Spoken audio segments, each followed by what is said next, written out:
ये मंदिर का जो नीचे बना हुआ है, मूर्ति रखी हुई है, ये पहाड़ के ऊपर जो है ना, ये इन्होंने अपना निशान लगाया हुआ है।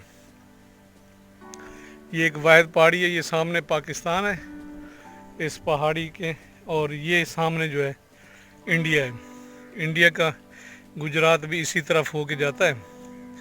ये सामने पता नहीं, शायद सूरज की रोशनी में आपको बाढ़ नज़र आ रही हो ना आ रही हो, पर इंडिया के तमाम बॉर्डर के ऊपर जो है वो बाढ़ लगी हुई है, लाइटिंग पोल लगे हुए हैं और बारबेट वायर लगी हुई है। सील है यहाँ से।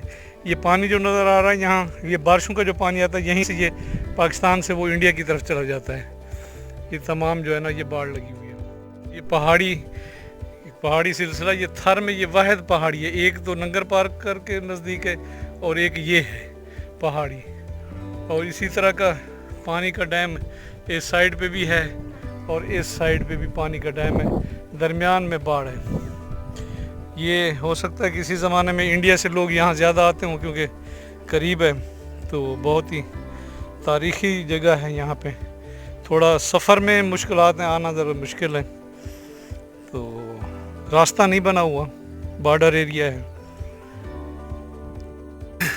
कबूतर बैठे हुए हैं, आपको नज़र आ रहे हैं माता चामुंडा के मंदिर के ऊपर, काफ़ी तादाद में है यहाँ पे। ये इनके खाने पीने का इंतज़ाम भी किया हुआ है इन्होंने। ये जो हिंदू कम्युनिटी है वो इसका इंतज़ाम करती है। ये देखें, एक तरतीब से बैठे हुए हैं बड़े पुरसकून तरीके से माता चामुंडा के मंदिर पे, जिसे चूड़ी मंदिर भी कहा जाता है। ये बिल्कुल पहाड़ के साथ चिपक के बैठे हैं, ना ये डर रहे हैं ना ये इनको कोई खौफ है। ये देखें माता चामुंडा के मंदिर के ऊपर, बहुत अच्छा मंजर है ये। और ये जनाब इस तरफ आप देख सकते हैं, ये सामने जो है गांव नज़र आ रहा है।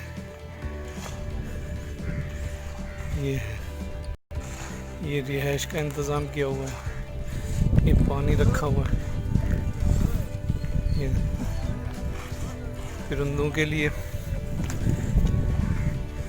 ये जो लोग इधर आते हैं मंदिर पे, उनकी रिहाइश और खाने का इंतज़ाम भी है। ये तमाम इंतज़ाम जो है हिंदू कम्युनिटी करती है।